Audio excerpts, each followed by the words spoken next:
Celtics in action. That's Marcus Smart. How do you think GameTime logo would look in my hair? Not good? I think that's a good teammate. I have enough. If you do that. Kyrie, after missing 2 with the left eye, returns. And the Nets get at it. But so does Kyrie. Easy. Nice find from Smart. Lead 5. Off the turnover, some work from Jason Tatum going the other way.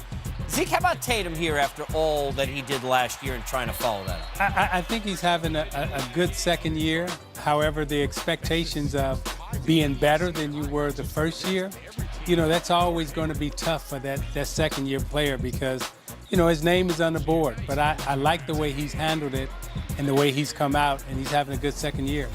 Scary Terry, the lay-in, lead 11. Nets get back in it. They always seem to do that. Kenny Atkinson's club plays hard. Shabazz Napier, the 3. How about Jared Allen? Speaking of hair. Napier at 10 points, 5 boards, 6 assists, and then some work, Candace, from Kyrie here. Well, Kyrie, obviously, finishing ability. Oof. He has multiple ways he can finish around the basket and not giving up a lot of size at that. Nice look. Daniel Tice there for the dunk. Kyrie 17, 6, and 3 steals. And then Scary Terry, open. He had 10. I love this kid in college. Robert Williams, you want to talk about athleticism and throwing it down at Texas A&M. Oh, yeah. This dude can get up. Not only can he get up, but his shot blocking ability is untimely. He has great timing. Most people, they can block, with one hand. He get it left hand and right hand. All right, Celtics get a win, 116-95. The final. And Clemson just scored again? Yes, but we're not watching. Yeah. Detroit basketball. Dwayne Casey and DeMar DeRozan reunited. Spurs get Blake and the Pistons. He'll want to watch this in the iPad. 3, and a timeout from Pop. Some work to be done. And then the tag team partner inside. How about Drummond continuing to grow as a player and get better? Well, I think Blake has helped that development. It's allowed Drummond to push Drummond to stay, obviously near the basket. Blake makes him better by assisting him. He moves without the ball well. He's really improved this year. I also think the little back and forth between him and Embiid has also, made him up his game a little bit too. DeMar DeRozan upping his game. By the way, not good to have a 20-2 run if you're the other team.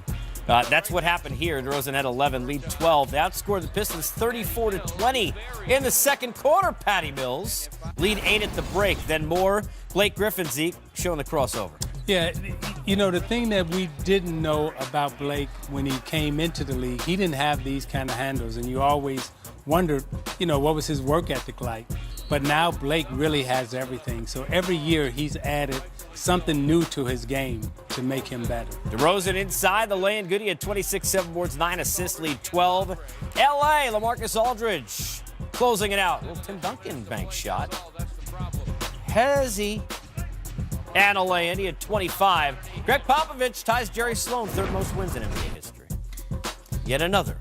All he does is win, win, win, win, win. And DJ Khaled is looking for his royalties. Meanwhile, saving us, here's DeMar DeRozan. What was it like to go against your old coach? Was it a little weird? Yeah, it's definitely weird. Playing with him for the majority of my career to go out here competing against him. It's always fun, but it was definitely weird. That's the question I had for him. Your mindset going into the month of January had to be different. You got your former team and your former coach all in a matter of, about a week here? Oh, yeah. It's exciting. You got to get up for moments like that to be able to compete, see guys on the other side, and, go out there and kind of be on the opposite sides and kind of talking trash and try to get some brownie points on your end. Talk about some of the no calls that you're getting right now, because it seems to me that you've had that pull through, the little Euro step, and you've been getting raked across your arms a few times. Has Pop said anything to you about those situations to keep playing through them? Just keep going. Just keep going. It's going to turn when need be. Just still be aggressive. Don't let that deter me away from my aggressiveness. And, it'll definitely come. Are you actively, at the beginning of games, it seems to me like you're trying to get the other guys involved first, and then you're starting to look for your shot secondly? Oh, yeah, I always know when I can get my shot off, when I can kind of pick up my aggressiveness. But it's all about getting them other guys going, having them have a rhythm, because they open up and make my game a lot easier. Well, DeMar, this is the 5th game in a row the team has won, the longest winning streak of the year. Nice to get it on the road, just the 7th road win.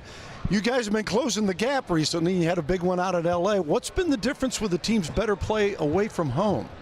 We're more conscious of it, understanding it's just us when we go on the road. We got to generate our own energy, and that's what we've been doing, trying to come out, be aggressive, not really get caught up into the crowd or the referees or whatever they got going on. Make it all about us, understanding what we need to do when we're out there on the court. Also seemed to be a big emphasis in the rebounding game tonight, because that has been a problem in the last couple of losses on the road. For sure, especially coming out battling against, Drummond and Griffin tonight, you definitely got to be conscious of trying to get them rebounds. And we always at our best when we're able to rebound and get out in transition and play. What can you say? I mean, forget about just from a basketball standpoint, one of the greatest coaches in the 4 major sports of all time, and Greg Popovich, who continues to go up the list. And we sit here, Zeke, and it's like every year, I always say this when Smitty is sitting here, because he played for every year, is this the best job that he's done? They got off to, with all the injuries, a great start. And to me, we said that, but now I'm more impressed, because they look like they were going totally the other way. Outmatched, overmatched. Their leading scorer was Jakob Poeltl. Nothing wrong with that Poeltl family, but not a Spurs team we know of. And then they somehow found a way to get back off the mat yet again and be right back in the mix. I said this earlier about he and Doc Rivers this year. I think they're having the most fun coaching this year than they've had in the previous years, because in previous years they had guys that knew the system, understood how to play, what to do, so forth and so on. Now this year they really get a chance to coach again, right? They get a chance to teach, they get a chance to direct, they get a chance to take a young player and grow them. And that's really exciting for the coaches. And I marvel at Pop's stamina over the years, that he's been able to night in and night out show up without, game soreness, without taking the night off. General soreness. And just showing up every night for his team. Yes, there's the general that Shaq knows, and then there's General Soreness, which is in Philadelphia. We've got more coming up. Speaking of issues, how about Minnesota? Man up. Dr. Phil. Dr. Phil, where are you at? This show should be on Bravo. Houston Rockets and the Denver Nuggets are game of the night. Rockets win at 125-113. The stretch of 35 points each time out for James Harden ends, settles for, and I say that jokingly, 32, 14, and 5 on a big night. But enough about that. Our next guest, we'll find out if he's entering the three-point competition coming up in Charlotte. As we welcome in P.J. Tucker, who knocked down 7 of them in 11 tries. P.J., first of all, congrats on the W. For you, talk about how good it feels. You do so many things to help out the team, but to feel it like you did from deep tonight. Man, it was a blessing. It's crazy. Every night here is different. The way James is rolling, you just kind of fill in spots. Everybody just do their job, play their role.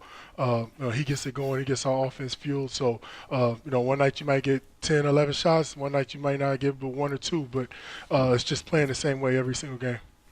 PJ, you've had to adjust to that in terms of, sometimes you get 1 shot, sometimes you get 10 shots, and you've always focused on your defense. And you've always been a solid player. My question to you is, when all of you were down a couple of weeks ago, and you were there in 15 teams in the West, you were at 14, what did y'all do to rally around each other? What were the conversations that were had to get y'all back on track and to get everybody feeling this good and playing this well? Zig, it's interesting you say that, because it's one of those things where we got a new team this year. Everybody always talk about last year. We got a whole new team this year. We got a lot of new guys. When we got down early, we just encouraged all the new guys to keep on pushing. At the end of the day, every time you look at games, everybody's beating everybody in the NBA early. Even though we were like 14th or whatever we were still like 5 or 6 games out of second and third. Like, it was crazy. So it was one of those things we just kept looking at it and just told everybody just kept chipping away. And really, honestly, all the injuries, all the things we've had going on all year, we've had guys from the D League. We've had a lot of stuff going on, but everybody just came in and do what we wanted. So it's just trying to stay focused all 82 games. It's a long season. As fans, we all watched James Harden, obviously over this last month, do incredible things. Can you talk to us about, as a teammate, to witness that firsthand and be a part of basically history? That's crazy. I'm not gonna lie. It's one of those things. Last year, he did some crazy stuff last year, but seeing him on that streak, that was amazing. Some of the shots, some of the plays he was making, he does a lot of that every night. But it was to the max. So it's one of those things where you, as a fan, you kind of, as a player, you're still a fan, and the way you get to watch your teammates and somebody you respect and you play with every day, just do something that he's doing. It's incredible. Now, PJ, you've had a chance to play with, arguably two of the greatest offensive players of this generation, in terms of Kevin Durant when you were, in college, and also now with James Harden. What do those two guys do in practice that we don't see that you can share with us that has made them so effective? And are there similarities? That's tough. You know what? They two are probably the best offensive players I've ever played with and against ever seen, maybe.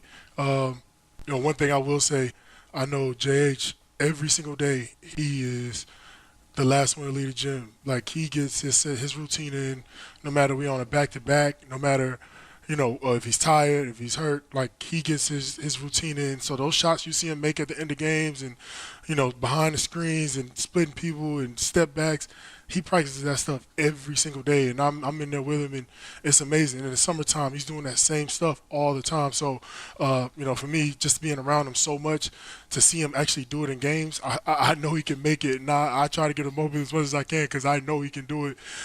Just seeing him do it every single day, so it's pretty incredible. And KD's the same way.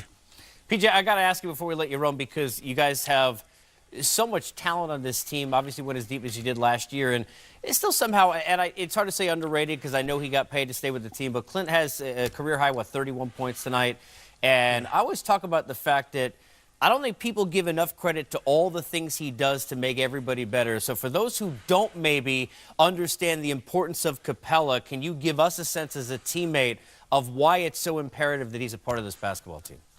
It's funny. I always talk about it. Nobody talks about Clint. Like, Clint is he's the part of our team that nobody talks about, but is probably the most important part.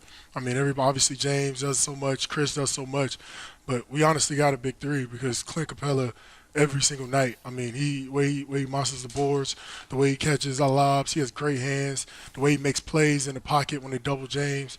Just makes real good decisions. His energy, running the floor every night, he just brings another aspect that I don't think any other big in the league actually can do like he does every single night. On the way out, tougher to defend James in practice or to match up with his attire entering the arena every night? Definitely harder to guard him in practice. PJ, appreciate it, man. Thanks, bro. Hey, I want them shoes, man. I'm for real, Hey, man. Zeke, I'm going to keep them shoes for you. Zeke, they're yours. I'll be there to do a game. I'm going to ask you for them. They're going to be in my locker. I'm going to be my 12-year-old self again. Hey, PJ, can I get them shoes?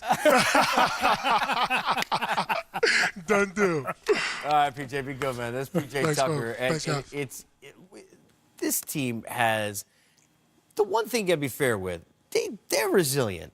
You say what you want about whether or not you dribble too much, or you like the way everybody's got their own comments, Zeke, about how the Rockets are. They dealt with a lot of injuries. A lot of people say no. They had the whole Melo situation, which it seemed like kind of a train wreck, just didn't work. They've shown a lot of resilience, right? I know James has played great, but you look at it, really everybody's stepped up now for this team. Well, when you talk about his resilience and perseverance, and you hear P.J. Tucker talk about his hard work and work ethic, a lot of times we sit and we watch and we just marvel at, guys like him, guys like Steph, guys like Durant, but we don't see how much work they put into their craft. And to hear him talk that way about James Harden, because I'm used to seeing him doing this and just having fun out on the floor, but to hear him talk about how he's the first one in, the last one to leave, even on back-to-backs, getting his work in every time. He's setting a good example for that team. And as he said, we had a lot of new guys to come in, and we had to keep encouraging them. Now, if your best player isn't showing up for practice and working and setting that example in terms of a work ethic, those new guys, when you down on the bottom, they're going to have a hard time getting back up. So you have to give Harden a lot of credit for just showing up the way he practices and the way he goes about doing his business. Now, you guys know this as stars. I mean, it's funny because I think about the handles, right? There's a lot of work in the gym you don't see, the amount of shots that are put up and all those sorts of things. And I think because of some of the brash nature of James, right? I mean, people kind of think it's all show. You don't just wake up and be able to play like that, clearly. So sometimes we shouldn't, but we need to almost hear it from a teammate, which is why it's a good question. So the people who look at it they think, okay, well, he gets fouls he shouldn't get. Well, that's great. But what about all the other things he did? The shot against Golden State, that didn't happen by accident. You practice those sorts of things for that moment, right? Well, I look at it like a perfect storm. I mean, he has the natural abilities, right, but then to put in the time and the effort and the energy to be the first one in the gym. And we were talking in break, it's practice. Yep. It's practice where you gain your teammates' respects. And that's what he's done. I mean, you hear the way PJ talks about him. In practice, having to defend him. In practice, walking in and seeing him get up those shots. I mean, that's commendable, and I think he's definitely put this team on his back because nobody expected. Seen him doing it in the summer, he said. Yeah. Hey, look, if you can't show loyalty with hard work, you can always show it by putting your team's logo or something like it in your hair.